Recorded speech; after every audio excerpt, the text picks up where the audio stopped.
Comment on peut toujours sauvegarder sa dignité personnelle? Pour l'être raisonnable, il n'y a d'intolérable que ce qui est contraire à la raison, mais ce qui est raisonnable peut être supporté. Les coups ne sont pas par nature intolérables. Comment cela? Écoute un peu. Les lacédémoniens supportent le fouet, sachant bien que c'est une épreuve raisonnable. Mais aller se pendre, n'est-ce pas intolérable? Si pourtant on sent que c'est raisonnable, on y va. En un mot, si nous y prenons garde, nous verrons que l'être raisonnable n'est jamais plus opprimé que par ce qui est contraire à la raison et que, à l'inverse, rien n'a pour lui plus d'attirance que ce qui est raisonnable. Mais ces concepts de raisonnable et de déraisonnable ont des significations différentes suivant les gens, tout comme ceux de bien et de mal, d'utile et de nuisible diffèrent aussi avec les personnes. Pour cela, nous avons surtout besoin d'éducation afin d'apprendre à adapter, conformément à la nature, nos prénotions de raisonnable et de déraisonnable au cas particulier. Pour déterminer ce qui est raisonnable ou non, nous ne tenons pas compte seulement de la valeur des choses extérieures, mais encore, chacun d'entre nous considère sa dignité personnelle.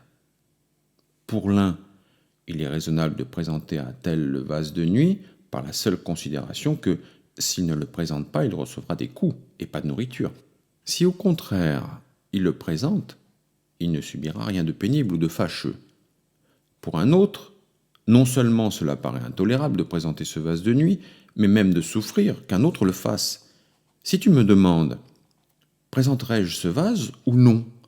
je te répondrai « Mieux vaut recevoir de la nourriture que de ne pas recevoir, et moins vaut recevoir des coups que de n'en pas recevoir, de sorte que si tu prends ces normes comme mesure de tes intérêts, va et présente le vase.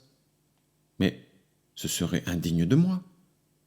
Cela, c'est à toi de le prendre en considération, non à moi, car c'est toi qui te connais, qui sais à quel prix tu t'estimes toi-même et combien tu te vends. Les gens se vendent à des prix différents. C'est pourquoi, quand Florus se demandait s'il fallait descendre au spectacle de Néron pour y remplir aussi son rôle, Agrippinus lui dit « Descends ». Et comme Florus l'interrogeait « Et toi, pourquoi ne descends-tu pas ?» Il répondit « Moi, je ne me pose même pas la question.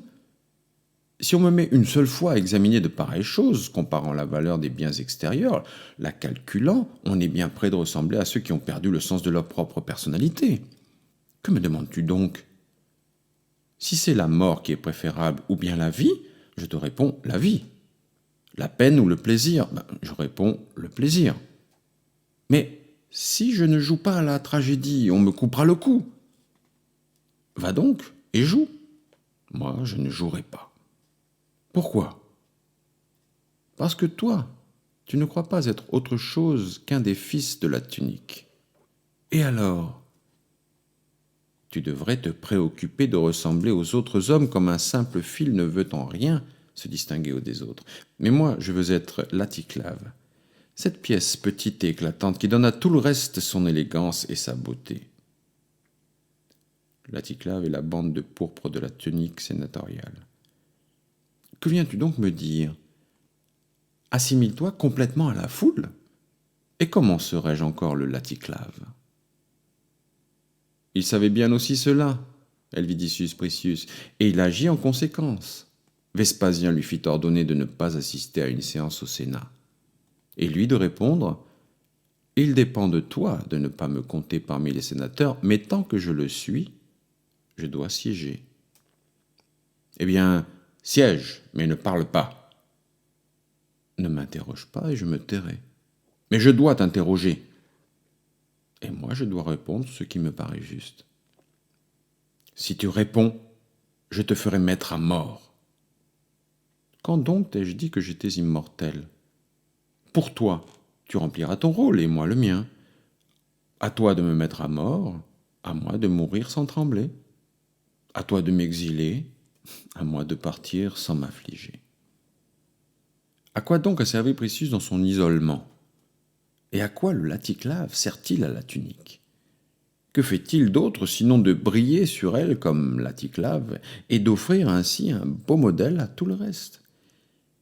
Un autre, si César, en de pareilles circonstances, lui demandait de s'abstenir d'aller au Sénat, aurait répondu « Je te remercie de m'épargner. » Mais un tel homme, César, ne l'empêcherait même pas de siéger, car il saurait bien ou qu'il demeurerait aussi inerte qu'une cruche, ou que, s'il parlait, il le ferait exactement suivant ce qu'il saurait être le désir de César, et renchérirait encore. Telle fut aussi l'attitude d'un certain athlète qui risquait la mort si on ne le mutilait.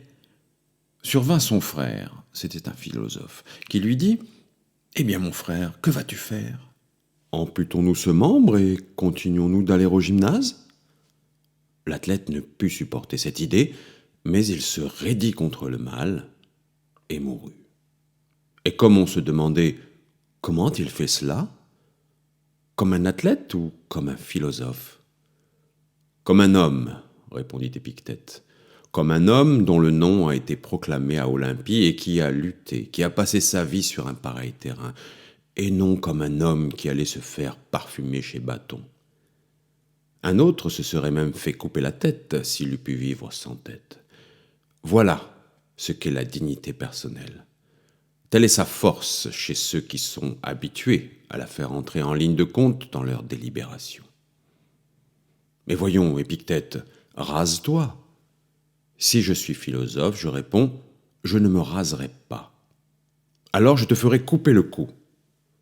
Si cela te fait plaisir, fais-le-moi couper. Quelqu'un demanda, à quel signe chacun de nous peut-il reconnaître ce qui est conforme à sa dignité personnelle? À quel signe, répondit-il, quand le lion attaque, seul le taureau reconnaît-il sa propre force, et d'où vient que seul il se jette en avant pour protéger le troupeau entier? N'est-il pas évident qu'avec la possession de la force va de pair la conscience de cette force? Et par conséquent, pour nous de même, qui possède semblable force ne l'ignorera pas. Ce n'est pas subitement que le taureau devient ce qu'il est, ni que l'homme acquiert la noblesse d'âme, mais il faut avoir accompli les exercices divers, il faut s'être préparé et ne pas se précipiter à l'étourdi sur ce qui ne nous convient en aucune façon. Examine seulement à quel prix tu vends ta personne morale. Du moins, homme, ne la vends pas pour rien. Mais ce qu'il y a de grand, ce qu'il y a d'exceptionnel convient peut-être à d'autres, à Socrate et aux individualités de sa trempe. Pourquoi donc, si nous sommes aptes par nature à de telles prouesses, tous les hommes ou la plupart d'entre eux ne leur ressemblent-ils pas? Est-ce que tous les chevaux sont rapides ou tous les chiens habiles à suivre la piste? Et après, parce que je ne suis pas bien doué, devrais-je pour cela renoncer à faire de mon mieux? À Dieu ne plaise. Épictète ne sera pas meilleur que Socrate, et même s'il est inférieur, je m'en contente. Je ne serai pas non plus Milon, et pourtant, je ne me désintéresse pas de mon corps, ni Crésus, et pourtant, je ne me désintéresse pas de ma fortune. En un mot, il n'y a rien d'autre dont nous nous désintéressons par désespoir d'atteindre le plus parfait.